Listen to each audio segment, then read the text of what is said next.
there's pictures of these ranchers, they're calving this time of year. And Oh my gosh. and the guy's carrying the little cat, carrying the calves, and they got, oh, I got, so many in my, mud room, or I got so many in my, so and so, and Would not want to be doing that in this weather. Wow. That's one thing I can say that I did do. I helped my uncle dislodge a calf from a cow. Oh wow. Are you serious? I was about 19. Mm. And at that time, I thought it was pretty gross.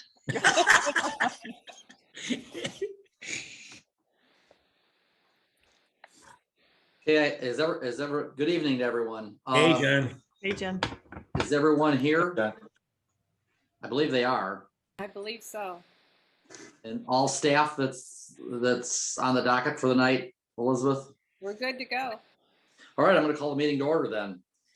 Okay, with that, I'll say pursuant to Section 7E of Open Meetings Act pursuant to Open Meetings Act, as president of the McHenry County Conservation District, I have determined that an in-person meeting is not practical or prudent at this time because of the ongoing COVID-19 pandemic and Governor Pritzker's related disaster declaration. I have further determined that the physical presence of an employee or member of the public body at the regular meeting location is not feasible due to the disaster described in the governor's declaration.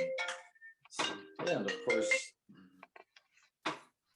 so okay, with that, I would ask everyone to rise for the Pledge of Allegiance. I pledge allegiance to the flag of the United States of America and to the republic for which it stands, one nation, under God, indivisible, with liberty and justice for all. Well, I'd be looking forward to doing that in real life someday. Yeah, well, hopefully next month. All right. It depends on how comfortable everyone is with that, but we'll see how that goes. With that, I'd like roll call, please. Trustee Fritz, yes. Trustee Cook, Yes. Trustee Dom, Yes. Trustee Thomas, Present. Trustee Campbell. Here. Trustee Brandt, Here. Trustee Henning. Here, we're all here and accounted for. Thank you. That's going to bring us right to our recess to public hearing for our combined annual budget and appropriation ordinance. And I would entertain a motion to Yeah, I'll make that motion to recess for the purpose of a public hearing of fiscal 2022 combined annual budget and appropriation ordinance 21997. I'll I second. have a sec. Linda Yes. has the second. Okay, thank you, Linda. I need a roll call vote for that, please. Trustee Dom, Yes. Trustee Campbell, Yes. Trustee Cook, Yes. Trustee Fritz, Yes. Trustee Brandt, Yes. Trustee Thomas, Yes. Trustee Henning. Yes. Motion carries unanimously. That opens us up to any public comment on that, and that is not limited to just the public. Any trustee that has anything to say, or staff member, anyone that has any comment on this.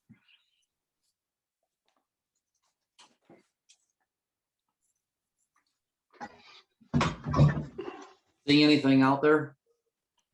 I don't see anything. Okay.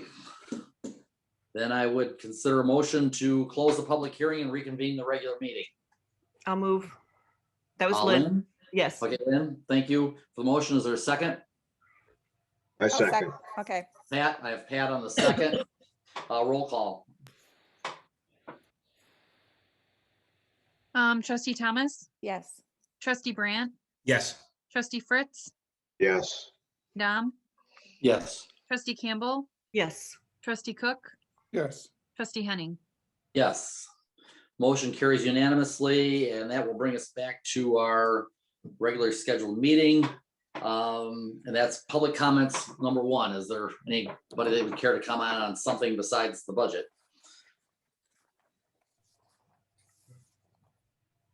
I do not see anything.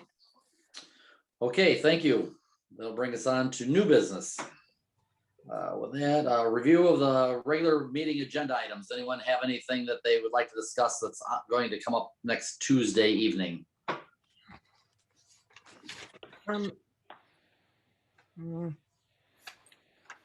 You know what, I did notice one thing in the, and I'm gonna have to go find my notes on it. I'm sorry. Just 1 second.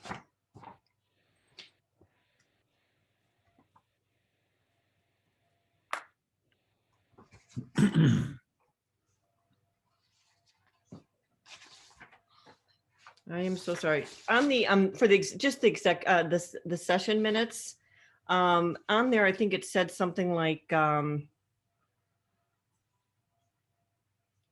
it was January 1 through July 1, and I think one of the, sessions was back in November. So I You're think on talking the about rest, the verbatim minutes yeah, that we're releasing. Okay, let me pull that up there. and I'm sorry, this is just gets so,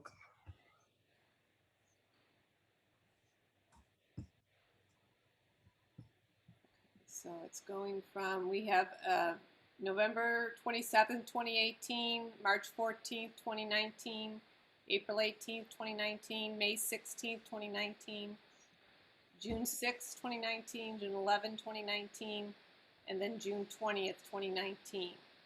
So the motion to, yeah, I think it was, it down at the bottom, it says January 119 to June 30th, 2019, but I thought in the board summary, you list November 27th, 2018.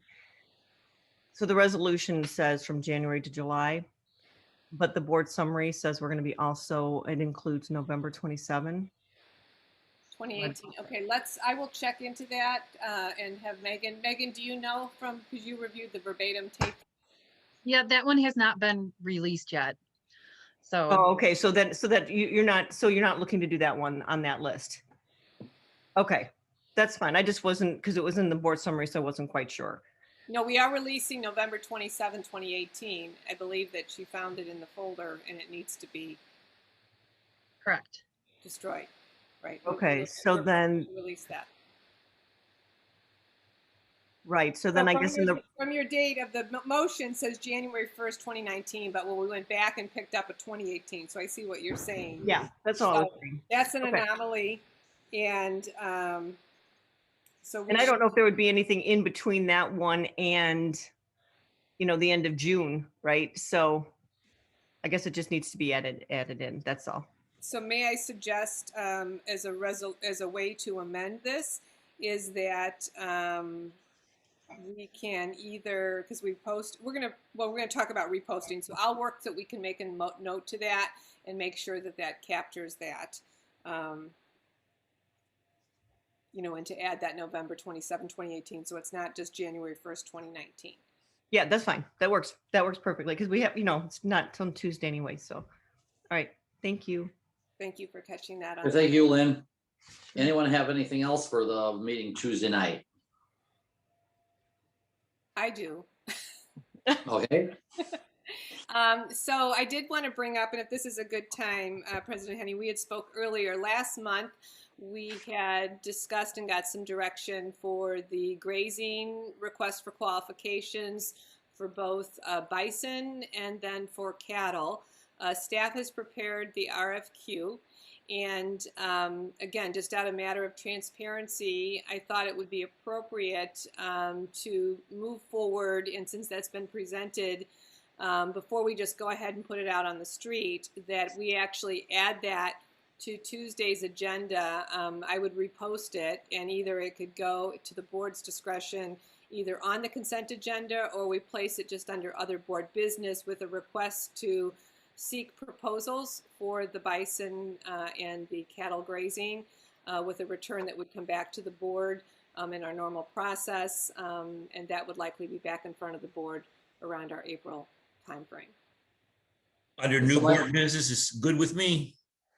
Just to put it out on the street. Yep. And I didn't want to move on that without the board, it's again, another level of transparency and just to communicate externally that we are seeking proposals We had done it a year ago in January, if you recall, before COVID came about, and that was strictly going to be for cattle. And then we released it, which we went out to bid for 1 year. And then last month we discussed adding bison to see what type of grazing proposals we would receive. And so that's gonna come in under new business? Wherever you would like me to place Or is it gonna be under consent? Does anybody have any discussion they think they're gonna have between next Tuesday night, or would everybody like it on consent? I'm already in favor of, but I'd like to read the document. If they prepared a document or an RFP, I'd sure like to read it. Okay, so we'll put it under new business and then we'll open it up for any discussion. Sounds good. And then after that, we can, it won't take long if there's no discussion. Nope. If there is, Nope. then that'll be in the right spot. So, okay, Perfect. Sounds Sounds good. good. And I will send out, thank you, I will send out the RFP that was presented. We'll get that out to you this evening, so you have that, plenty of time. Well, you don't have to do it tonight. You can do it tomorrow, you know. I'll get it done, check. Dave, aren't you looking for something to do after this meeting? Bedtime reading. What's that? I said bedtime reading. Yes. On Well, both. I didn't talk to you about this earlier, but if you're going to repost, are you interested in moving the Boulder Ridge item to this month, or are you still good with next month in March? Oh, well, I'm good for March on that one, Okay, but that's fine. You and I discussed it, and we said it was easier just to put it into March. It didn't have to be done before then, but we were trying to not have to repost, but now we are anyway. So, okay, that works. let's do fine. March on that one for Boulder Ridge and just keep as set, and then just add this one as an action item, and I'll correct the minutes on the verbatim. Okay, sounds good. Anyone have anything else for Tuesday night? Okay, we can move on then. We're gonna move to Native Habitat Cooperative Seating Service, and I believe Director Kessler and Ed Collins are going to lead us in that discussion. So I am going to allow, and if Ed would please, and if Brad is present, he is, because this was an idea that came through Land Preservation Natural Resources, and Brad Woodson was the creator of this, so I'm going to let him take it away. Okay, well, hopefully you had a chance to read what Ed and I put together. And it basically had started off very simply. I received a couple calls from farmers because there's a huge incentive from USDA to plant pollinator plots, or and typically they're in CRP. So they have a 10-year protection, or they're in this federal program for 10 years. And that was one of the things we wanted to do, is make sure that it wasn't going to be just a very short-term event. It'd be a longer term level of protection. So anyway, we were contacted, and we don't have the time or the resources to go outside typically to help out. We get asked all the time for burning, for brush clearing. We can't do it. With this seeding, it's literally one person in a tractor driving out and putting the farmer seed in our specialized Vicon broadcast seeder. We spread it over in the dormant season when there's snow on the ground. So that's our least busy time. So we feel like we can do this. We would want to be reimbursed, so we wouldn't do it for free. So it's not necessarily a moneymaker, but it would pay for our time and the cost of our tractor and seeder. So it's a very simple concept. We just wanted to make sure that the board was okay with it before we proceeded. And really the nice thing, I mean, we would love to do this if we could. It's going to put a lot of habitat on the ground over time. And again, it's going to be there for a minimum of 10 years. The farmer that we're talking to right now would put these plots along Coon Creek, which they would have not only wildlife benefits, but also water quality benefits as a filter strip. So if you have any questions, I'm sure Ed or I can hopefully answer them. Well, I got to tell you, I think it's if from USDA's point of view, when I was there, that was the hardest thing to do when someone signed up for CRP, was to get the plantings right with the species number and stuff like that. I'm also very happy about the level of protection. A permanent easement would be great, but it sounds like you'd even take a 10-year CRP easement. Yep. Okay. I'm fine with it. Yeah, I think it sounds very interesting, and I just wonder, for my own education, how many acres we're talking about in the near term? And then if you could project, over several years, how many acres might come into this program? Yeah, I know the one farmer, it was the first plot was very small, it was a couple acres. The other one was at least 10 acres. And if they're really small, you do them by hand. And even if you do them by hand, that's not a great scenario because you're literally tossing out seeds. I mean, a regular drill, I should have explained this, a regular seed drill would plant prairie species too deep. I mean, the seeds can vary from literally a little bigger than a pepper seed all the way up to a side oats grama, which is a little bit smaller than an oat seed. So it's this very diverse mixture. It's very hard to seed. That's why we have the specialized equipment. So at least 10 acres, but we have not advertised at all. We talked about working with the Farm Bureau, talking to NRCS, but again, we wanted the board to be, have your guys' approval before we did it. And it could result in quite a few acres, but right now it's going to be small, especially the first year, at least 10 to 12 acres. And then a question for John and Pat, amongst the, farming community, do you think this is an idea that will gain traction? I feel with the current administration we have, I believe there's going to be incentive to do this type of seeding, this type of protection along ditch banks and creeks and so forth, and on highly erodible ground, and not all of us, I don't own something like the little spreader that they have. So at the right price, and it doesn't sound like the pricing what I've heard sounds out of line. So it certainly seems like it'd be beneficial to me. Great. Pat, how do you feel? You still feel the same? I guess it all depends what the price of corn and beans are. When they're high, people probably aren't as interested, but when, if they throw a carrot out for you, like you say, the current administration, and it's all about, clean water and green, and I think it's a good idea. Nothing ventured, nothing gained. So yeah, they met with Pat and I. We had a very nice little meeting, and they informed us of what they had planned, and it sounded good then, and it still sounds good to me. I think it Anyone sounds else? great. I think it sounds great. I think that, and you're, once you put it out there, there might be more interest as well as you go forward. So. I'm hoping so. It sounds great. Any other comments? Sounds like you guys are good to go. We are. Thank you. Well, next Tuesday, after the board meeting. Right. Okay, we can move on to historic stabilization report. John, are you leading this? Yeah, sure thing. Thank you.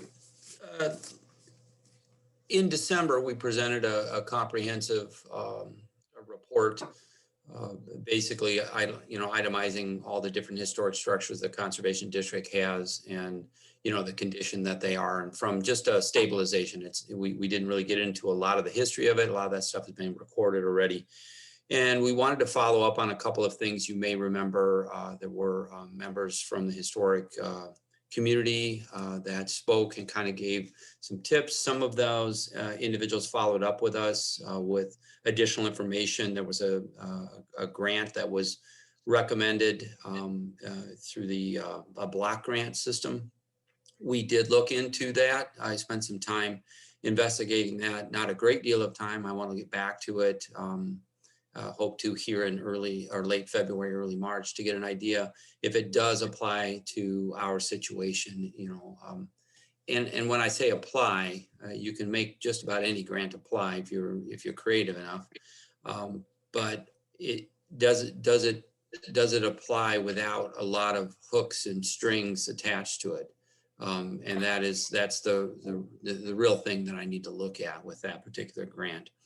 The second item that was so I will follow up on that block grant concept and spend a little bit more time looking at it. The second item that was brought to our attention was a particular contractor that was recommended by, I believe it was the Historical Society, had worked with them. And we did follow up with that company. They do have a branch in McHenry, I believe. They seem to be in the Midwest, maybe centered out of Cincinnati. They're a very large company. They do focus mostly on flat roofs. We did discover that through looking at their projects and things like that, and actually conversations with them. But they also focused and they helped the Historical Society on a project where a pitched roof met a flat roof, and the repairs that they needed. And they did say that they would come out and take a look at several of our sites. I think we identified the 3 of our locations to have them come out and take a look and give us some ideas on. McConnell being one of them, Fox Bluff the second, and then the Kennedy Way Station being the third one. They said they were going to do that, and then we got all that snow and all that cold. So my guess is they're a little delayed on that. When that snow starts to melt a little bit, we'll circle around back with them and see if they have had a chance to get out there and take a look at them. The third item was a little bit bigger item, and that was we wanted to follow up on our recommendation to begin moving the Peach and the buildings on the Peach and Farmstead forward to the demo list. And that is any of these historic structures like this, one of the district's policies, an internal policy. And that means just our own policy. We're not forced by the state or the feds or anything like that to do this. But our own internal policy is to have them evaluated for historical significance. We heard from the historical community last month, in December, that they do believe these are historically significant. So what we're looking at with those is, there are a couple of options we can go with this. In our own internal policy, it says that we could use the Historical Preservation Commission for this, or a member of a committee or something like that from the Historical Society. I don't remember the exact terminology. But that is one avenue for us. We have used that avenue in the past. It's been a lot of years, and I've never had personal experience with doing it. It's always been done through the former manager of Land and Facilities did that a few times, and then the employee Gail Brown did that for us because of her interest in history and things like that. She had done that. So I haven't been really personally involved in it. I don't think there's a cost with going through those folks.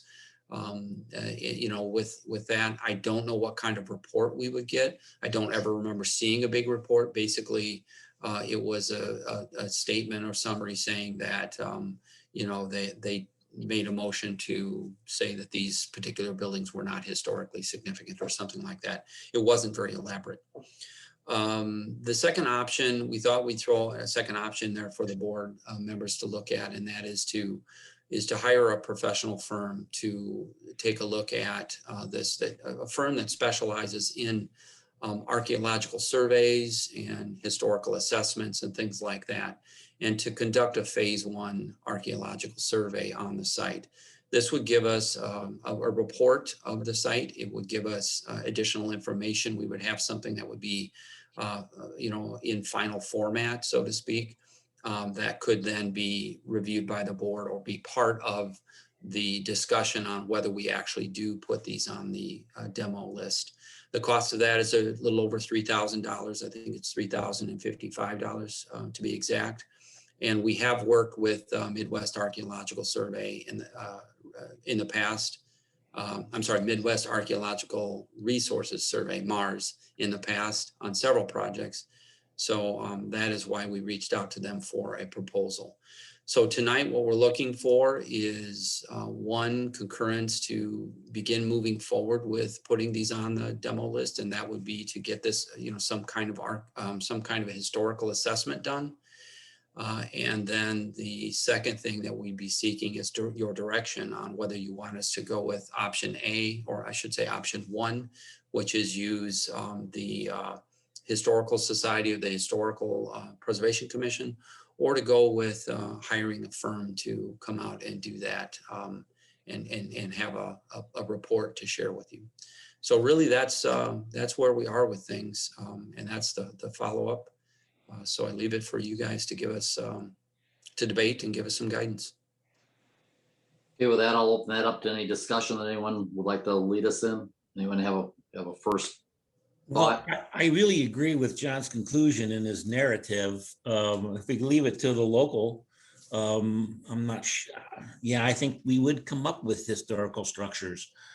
So I would much rather go to someone who's more impartial, even though it costs money. I would rather go with someone more distant and impartial. I got I a would- comment. I would have to agree with, I'll get you, Pat. I would have to agree with Dave on that subject, but with that being said, go ahead, Pat. So I guess the way I look at it is we've owned these buildings for how many years? And if we never decided to tear them down, we would never have a study, and they would just fall in disrepair. So all of a sudden the district wants to maybe demolish them. Now there's like interest as to they might be historic. I would just go along with the one we don't have to pay for. That's my idea. Okay, and they've already stated, I believe, in somewhat that they believe there's something there that's historic. Is that correct, John?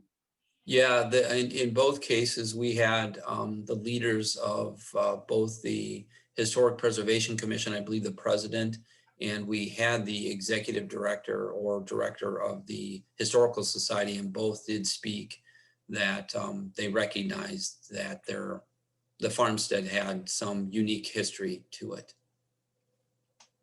Yeah, but then our hands are tied, so to speak. I still like option 2. And I would agree with Dave and John that although we have to be conscious of the budget, I think it's better to get a more objective analysis. I personally agree with demolition. But from the point of view of an outside review, it certainly is reasonable to have documentation exactly as to what is there. I mean, if there's some dramatic surprise, I guess we'd have to it would give us the opportunity to reconsider going to demolition. But if you don't get some type of analysis, then potentially someone could criticize you for being short-sighted or uninterested or whatever. So I agree with having an outside survey.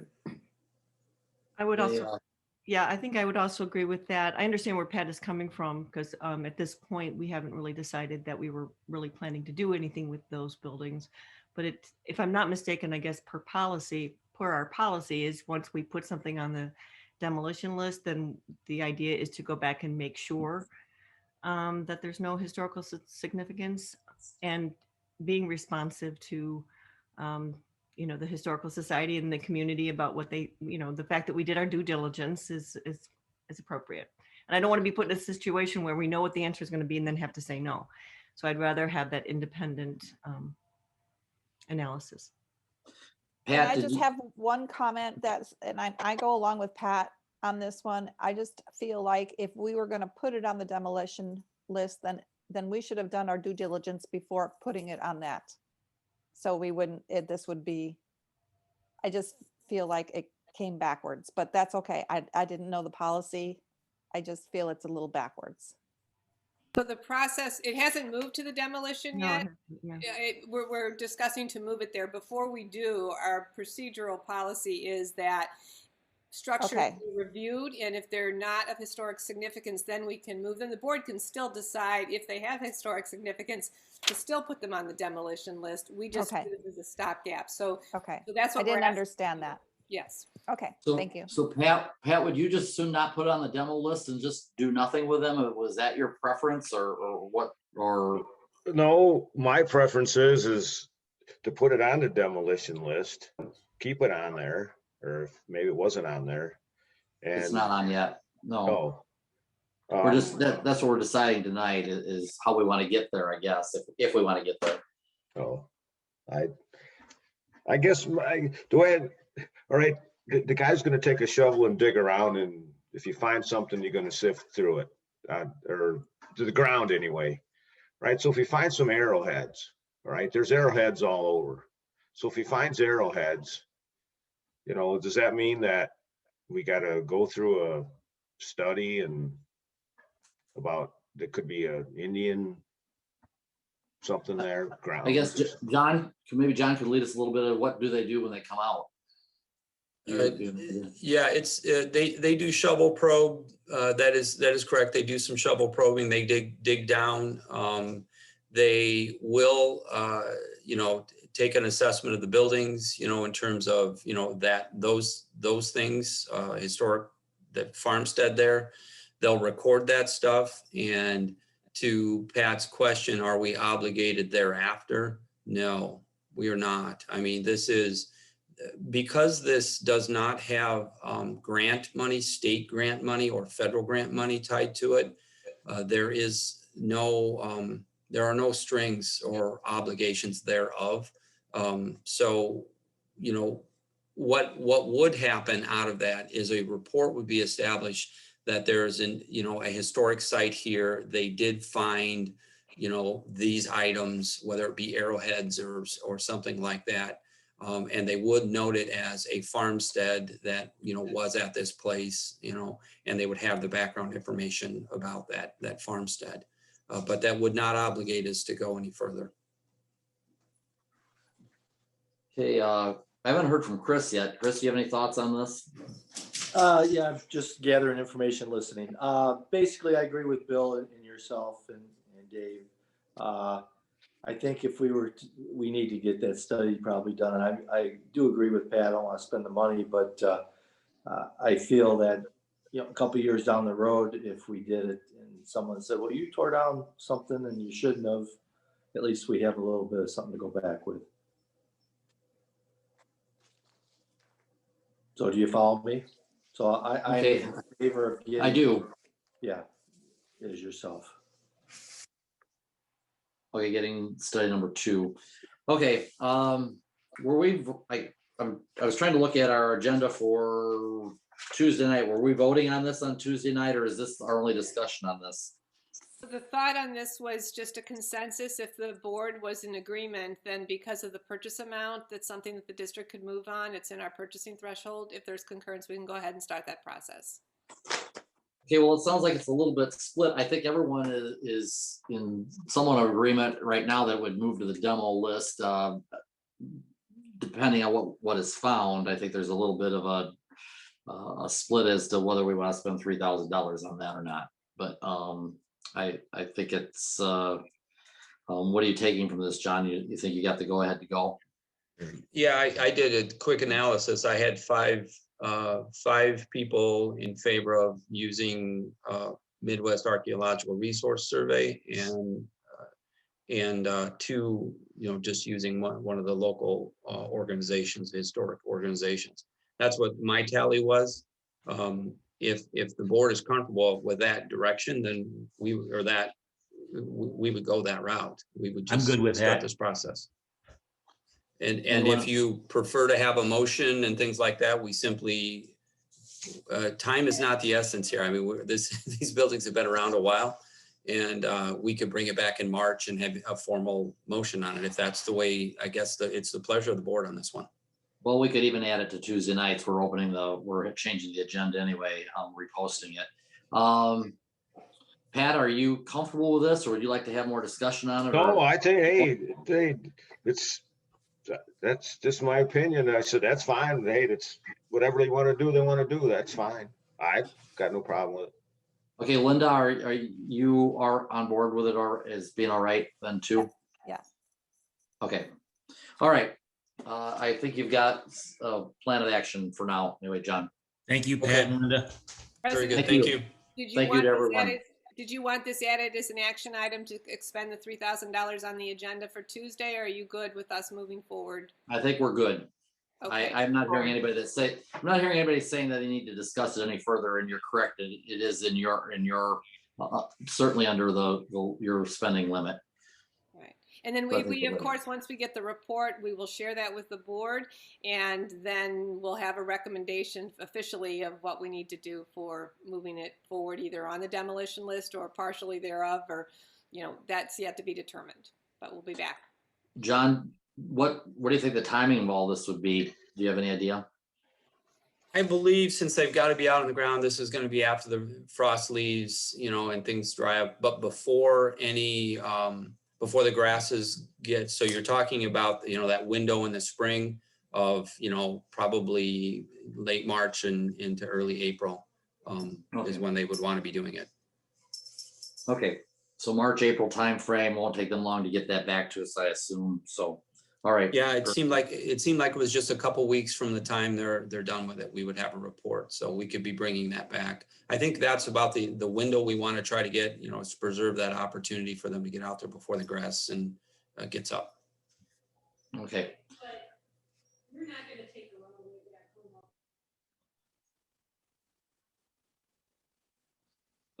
Was there something else there that I wasn't quite hearing?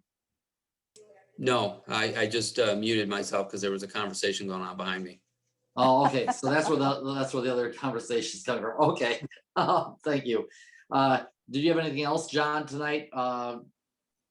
Because we have more to discuss on other properties. Are we going there tonight, or is that it for tonight?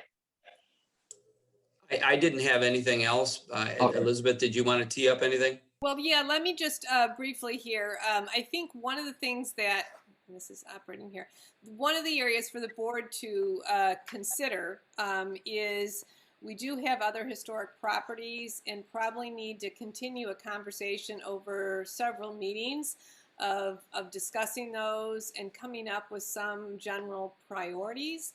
And I'm speaking of the campuses of the Fox Bluff Conservation Area, the McConnell Farm, and then the Kennedy Way Station. We have our strategic plan that's been set out for the year. These have not been identified as any strategic tactic. We do know properties that, we have worked over, Fox Bluff being one we've done a little bit of work on as a priority of trying to work on a lease arrangement with that ended up with COVID kind of coming to a halt. So I think it would be helpful for us to maybe continue conversations with the members of the historic community, just to understand what are they willing to do to or assist, where is the board on priorities of these properties, and give us some direction so we can start looking to work towards that. Because right now they're just, they're not actively being pursued. They're still on the landscape, and no money's going towards them. There's interest by certain members of the community to champion certain things, but I think before we go there, we probably need to identify what our priorities are.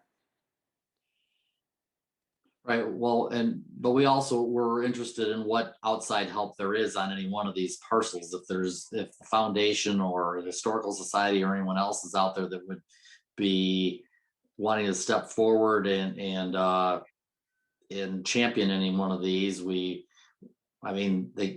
it's $1 million project, they can't come in and offer us $2,000 and expect us to jump on board, because that isn't significant. It has to be significant help on any one of these projects. But on the other hand, if there's someone out there, we need to know that what help there is available. That being said, I have asked Dave Brandt Trustee Brandt to help out in this regard, to talk to some of these different organizations. I know his term is up in July 1st, and I know that that he has a real passion for this, and that maybe he could help take some of the time constraints off of staff, work with staff, kind of as a liaison between our staff and some of these groups. I've told him that I can't promise anything as far as money or where the board of trustees would go with anything, but on the other hand, I think we need to put a program together, and these buildings are getting where if they're going to be saved, there needs to be a plan in place and maybe money spent. If we're not, then we have to figure out what we're going to do from there. But Dave has agreed to do that, and I'm hoping that we can find our way on these last three, or at least on the Kennedy and Fox Bluff and McConnell, and put some kind of a plan together and know what our options are and what type of financial help is out there. Yeah, I think that was my understanding too, that part of this is I think everyone was at least open to the idea depending on what kind of help was available. So I guess I'm not really feeling I'm in a position to say which direction I would go in until we have a better idea of what kind of assistance is out there. And so that's great that Dave, you're stepping up to help with that. Thank you. We'll blindly go where no one's gone before. There you go. There you go. Well, I look forward to the hearing and seeing what's out there and the interest in the community and from those organizations. Oh, I can sure call people. That's no problem. Well, I appreciate that, because it does take time to do those. There's always one phone call leads to another phone call. That leads to another call. I'll try my best. Okay, thank you. Anyone else have any comments on that? I guess my comment would be that each one of those is a unique situation, and that certainly one size will not fit all. And I mean, we all have limited time and limited energy, and I don't care how you prioritize them. Some are more complicated than others and so forth. I'm happy to leave that up to Dave. Oh, geez. But well, I would say this, that I'm not saying that I'm leaving it up to Dave. I'm leaving the work up to Dave. No, I understand that. But what I would say is Dave doesn't have to have comprehensive plans for all three before he gets back to us. He can cherry pick one and say, okay, I think I can get some options together on this, and it's going to be A or it's going to be B, and get back to the board. So that would be my sort of contribution, is that these are all very different, and some are perhaps have more potential than others to integrate with the conservation district. Good luck, Dave. Very much agreed, and that doesn't relieve the rest of us of any duties. I'm just letting him do some work with staff and other people. If anybody has a comment for Dave, please feel free to call him or bring anything up at meetings. I'm not asking for the board to. We're not shirking our duties here. We're just trying to get it spearheaded and find out where we're at. And I would say, just with the time frame of, we've got a 3-year plan, and so you have to start somewhere, but we've already got kind of our work plans that we're working towards. So then if this is considered a new initiative to these old structures, definitely having a meeting or starting the conversation, I think, is important. And you never know what opportunity is going to exist. The other piece that needs to be thought about is not just what gets us to the place that they're stabilized, but what is the end goal of these structures, meaning some vision of the past may have been that they were programmatic, places for the public to enjoy. Others may be just saving history. So there's a lot of discussion on the continuum of what we're working towards, right? And all of those have associated costs, not only for stabilizing and ensuring those structures remain, but maintaining and operating going forward as well. I think the discussion we had was brought on by the McConnell roof, and before we spent $45,000 or whatever it ended up being for that, we wanted to know that that was actually going to be a viable site that was going to be saved before we started putting any money in it. And so depending on how fast these buildings deteriorate, would definitely throw the time frame as to what we have to stabilize. And so there is some timing, there are a few things that need to be ironed out as soon as possible, so we know whether we want to spend $45,000 on a roof or if we want to, whatever has to be done anywhere else. And so that was, I just know it came up because of the budget, and if we're starting to look at spending $45,000-$50,000 on a site here or there, we need to know that that's a site that's going to go forward, and how we're going to finance it and what the plans are and so forth. So I think that's where we need to keep driving forward on this, just even if it just is to stabilize a building for a few years till we can move on further. But that's the way I look at it anyway. Anyone else?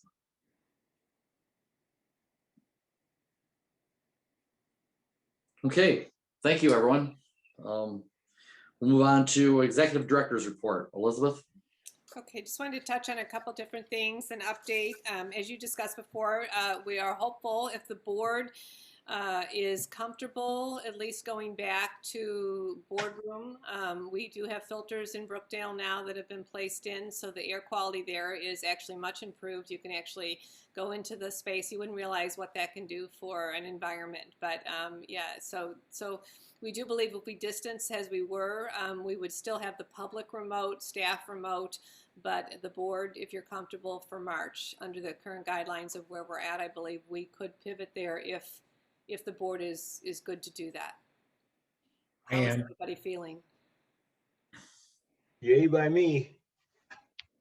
I'm okay with it. Can I ask a question? Yes. So is there any chance that you'll be doing hybrid? So, okay, good, because I'm not even attending the county board meeting, so I was just hoping that I could stay on Zoom for a while. I have an at-risk child, so I am very, very careful. Absolutely. Yeah, the hybrid mode, we've got what they call an owl in the boardroom, and so we're able to do a duality, which is great, and would continue that safe level of involvement. So yes, Kelly. Yeah, Kelly, that's fine. Thank Yeah, you. that's I what appreciate that. Yeah, we're limited to what, 10 in the room? Is that what we've been doing, is 10 at the most? So yeah, anything above and beyond that, that's what we've been doing. Right. I'm going to do the Pledge of Allegiance. At least we'll all be on the same verse. Yeah. You think we'll be able to stay together? No. No. So that would be great. So we will plan that for March, unless something swings back at the state level that would make it unsafe. But even though the governor with percentage, we could take more than 10, that size room for it to work with the duality of online and just to space everybody out comfortably. Yeah, we keep that limit to 10. We are making plans. It's like this is where we came in a year ago as we were beginning to do the COVID dance, the pivot dance, and revisiting our protocols are pretty solid, but we're making some changes. As we know, things are opening up. There's more, hopefully, herd immunity and vaccinations that are taking place. So we are preparing for our summer camps this year with actual protocols to keep everyone safe, and parents can feel very comfortable in sending their kids to camp with us this summer. For campgrounds, last year we did an every other on our campground spaces just to make sure everybody stayed social distancing. This year we feel very comfortable that we can open up all of our camp slots and places so we can take everybody on to those regular reservations.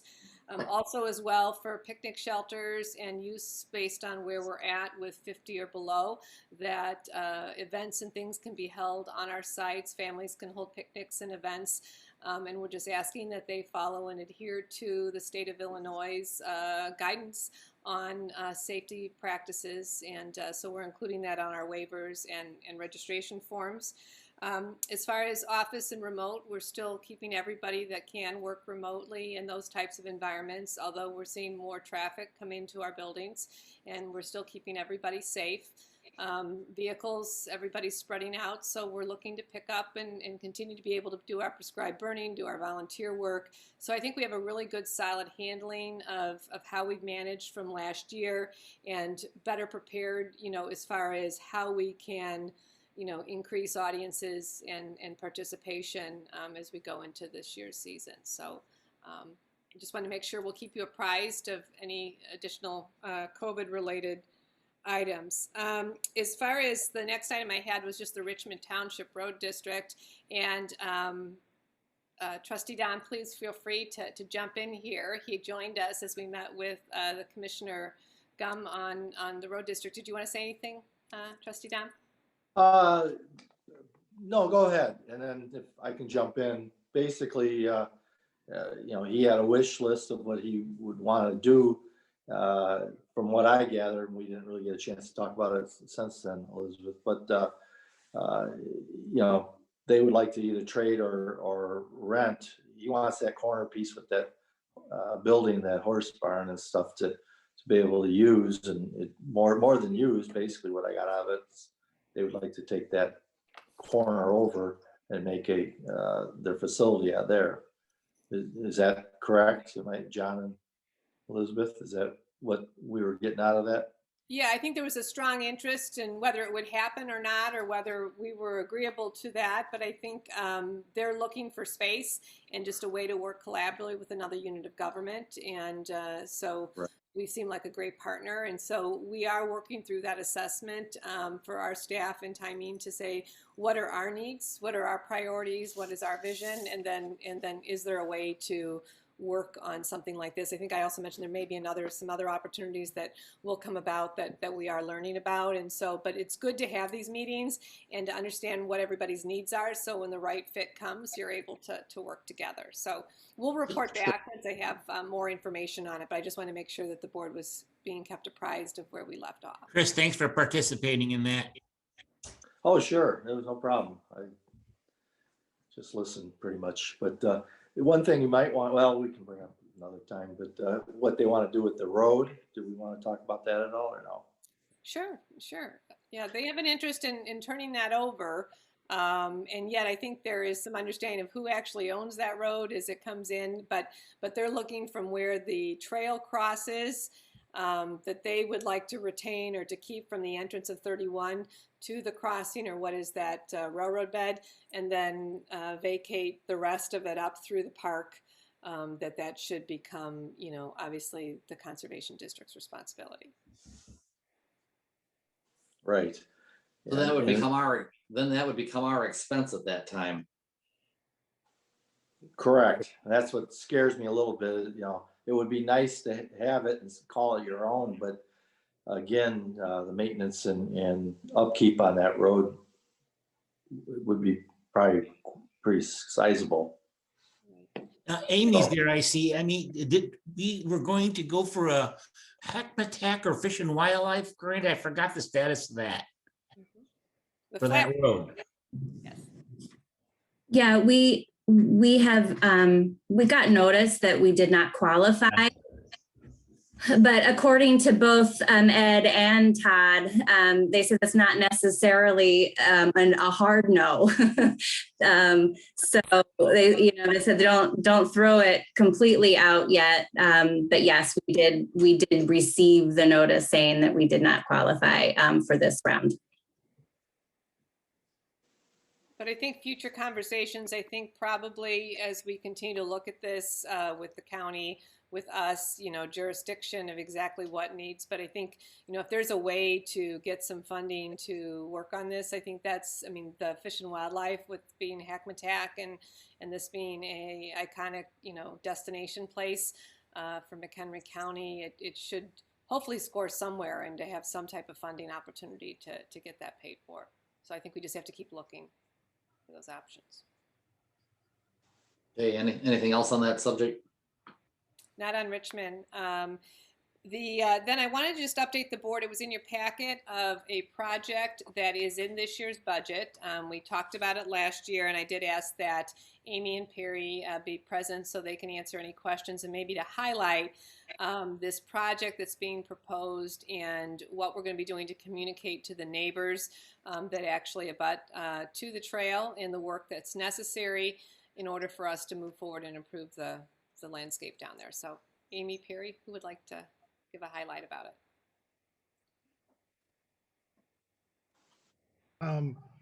I can for the in-house portion of it, the prep work, which I think all received the information regarding that project. So we're looking for our staff to reduce that line item cost for tree clearing. Talking to the engineer about this, that it was feasible for us to handle some of this in-house to reduce that line item cost, that estimated cost of $29,120. So that being said, we took a look, we did a site visit. We marked the trees that would need to be removed and cleared for the project. So there's approximately 100 native invasive species that would be removed, of about 4 inches in diameter up to about 23, 24 inches. Most of them are 4 to 18 inches. Box elder, few elms, some silver maple. There's about 3 evergreens that would need to be removed as well for this prep. We feel that we can probably remove about 80 to 90% of the trees ourselves. We do have a small bucket truck, probably about, it's a shorter boom. It'll reach 30, maybe 40 feet. There are some trees though that are taller than that, leaning over power lines, a few leaning towards the 3 neighbors adjacent to the trail, where we would bring in a contractor. We have 2 tree services under contract, annual contract, that we could bring in to at least get those trees cut down, limbed to a manageable, size where we could handle it from there. We would take those trees down to about 3 feet. That way the contractor could come in and then be able to remove those with heavy equipment while they're doing the ditch clearing and redefinition of the ditch. Yeah, I liked your letters, Perry. They were great. Good work. That was a collaborative between Amy and I. So Amy too, thank you. So anyway, that's the in-house portion of it. And that's really all we're looking for to do. We just thought we could do some prep work. The rest of the project is still in final stages of, construction and permitting and whatnot. But again, it's pretty straightforward. Not a lot is going to change from what the information that you were given. We really need a ditch. And then unfortunately, we just, from each road, from Barnard and from Ringwood, we're just getting a lot more water. And so we just need to do some tweaks to the stormwater, the drainage system that was put in. So we need to raise it up. We need to add a little bit of a curb, make it a little bit bigger and connect it, at the right elevation to then enter the ditch and then, have the ditch be able to function. So it really is simple. It's just unfortunate that it's, in tight quarters. So, sometimes that makes it a little bit more expensive or daunting. And so, I commend the staff for, jumping in and saying, hey, we could split this up a little bit and save some money. I think that's just wonderful. Thanks for the thought and thanks for the effort. I think that's great. Any way we can save money, that's great. So without nailing down and tying you to a specific amount, what do you think is possible? I mean, how much are you talking about being able to shave off of the 29,000? Well, I'll shoot an estimate. Yeah, and not holding you to it. We're holding it to you. We're holding it to it, Larry. Don't do it. Seconds, please. It'll be it could be a substantial amount. I'm not going to say exact figure, but of the 29,000, okay, we could take 20 off of that, ballparking. Again, the wild card is getting in that tree service. Yeah. And seeing what they need to do. But first I need to get our staff, sites and fleet staff out there, the ranger crew, see what they can handle. We estimated contractually with the tree service between 3,000 and 5,000, maybe a day and a half worth of work. The tricky part is the few trees that are leaning over the power lines to the west is going to require either bucket truck or a climber. Probably a combination. More likely a bucket truck, but the tricky ones are the ones that are leaning to the east towards those 3 neighbors that run adjacent to our trail between Ringwood and Barnard Mill. There's some leaners and limbs that need to be removed, and depending on the neighbor, they may say, don't enter my property.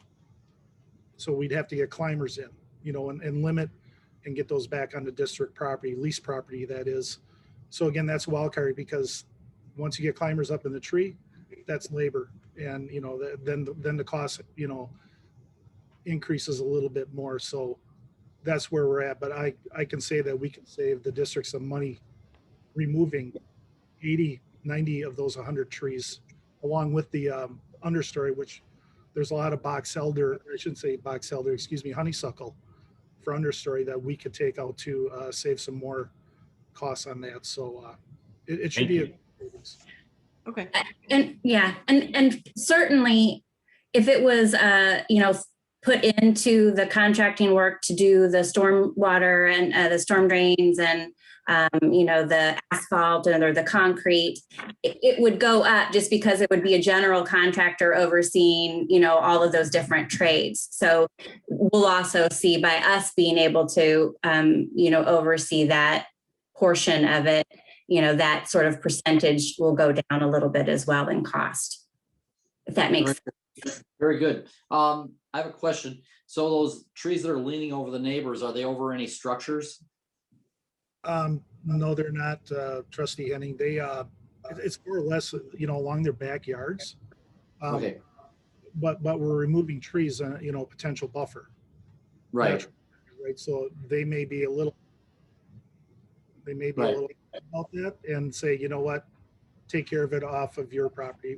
But we don't know that until we talk to them. right. I understand. I didn't know. I know if it was leaning over my house, I would want you to take it out. So that was the gist of my question anyway. So, all right, thank you. So, Bill's Perry, got a when question. you're Talking to the neighbors, or do you work through the village of Ringwood, or is there, I mean, hopefully everyone sees this as a benefit. But if you know, how is that communication handled? Not that you're asking for permission, but you know, you're trying to avoid some type of repercussion by Certainly giving mitigate. people, you know, plenty of warning and some understanding of why this is going on, and so you've tagged the trees. I'm sure they have some idea something's about to happen. So we'll do both, and I'll start, and Elizabeth, if I miss something, but we'll send the letter. The village is well aware. Like we said, we had met with them and their board of trustees last year. They're well aware of it. They're happy that we're going to be doing something about this. The water backs up onto their roads. So we'll do both. We'll address we'll send letters and communicate to both the neighbors, address their concerns. We'll talk with the village. We'll work through any, permitting we'll have to do through county for stormwater and anything else that they want us to do, but we'll communicate, like I said, to both of them. Perfect.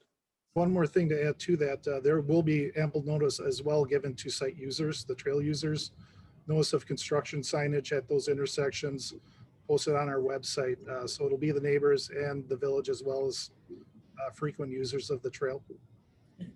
And when again, this is just preparatory work. When we get to the full project, again, we'll go through this again, so we'll send out then, same sort of correspondence that we're going to actually do, the rest of the work, which includes the concrete and the approaches and, new screenings on the trail and that sort of thing. So unfortunately, this won't be the last time you'll hear about this project. This is just the first. Well, sounds like a good project that everybody can benefit from. Thank you very much for your efforts. Thanks. Gary. Yeah, I think the key piece here is just to keep you apprised and obviously just understanding our professional protocol in outreach when we take on these types of projects, and any type of vegetation, even though it's making improvements, does have, not everybody always sees everything through the same lens. And so it's really important that we do the outreach and that the board is aware of, and then that we continue to have those conversations. So thank you. And thank you for writing that up, Amy and Perry, so we could share that with everyone and keep everybody apprised. And that's, you know, and you guys are doing a great job in getting the word, you're going to be doing a great job in getting the word out, because you're right, Elizabeth. I mean, everyone has their own ideas about what a buffer should look like. And so I know here in Crystal Lake, we had a big outcry when they were trying to do some bank stabilization along Woods Creek, you know, when some of that buffering came out, and one person's native, you know, invasive species is another person's buffer, and, you know, provides that shielding from the road. So, but the best you can do is get that information out like you're doing, and it's really going to help overall. So it's the best you can do. Then the only other miscellaneous that I had was to update the board, just another piece of history here, and I'll send this out tomorrow. But the Historic Preservation Commission is doing they did this around down by Tryon Grove Road, but they're doing on Alden Road from the intersection of Charles Road to the Wisconsin border as one of McHenry County's scenic drives. And so it's not anything that's going to do anything to properties that are surrounding the area or any regulatory type of stuff that's going to be required, but it's a designation, and it's just one of those areas for those that are driving through to see that that is a historic pathway. So I just wanted to let the board, they are going to be having a video conference on this to answer any questions on March 4th at 6:30 p.m. through Zoom. And that's through the Historic Preservation Commission. Cool. I got to tell you, Elizabeth, the 1984, I remember my first trip up Alden past Nelson, and that's when I fell in love with the county and the county's topography. So very, very beautiful road. So, yep. So give me the roads again, Elizabeth. Alden and. It's Alden Road from the intersection of Charles Road to the Wisconsin border. Okay. County Line Road, yeah. And then let's see here. Then we've got our state line, and then we've got just to give an update and kudos to Shauna and Amy. They submitted a grant with the help of, I'm sure, a lot of the team members here on the Prairie Trail improvements. And so the Community Foundation has, for their transformational grant, has given them the go-ahead to submit a full application. So they'll move on to the next step. Which is great news, and hopefully it gets the green light there, and we get some funding for that project. So, and that's all I have for this week. We'll share more next week. Okay, thank you. Does anyone else have anything else to bring forward tonight? Anyone on the board have anything? Any staff? Yeah, I have something related to what Elizabeth said earlier about the road.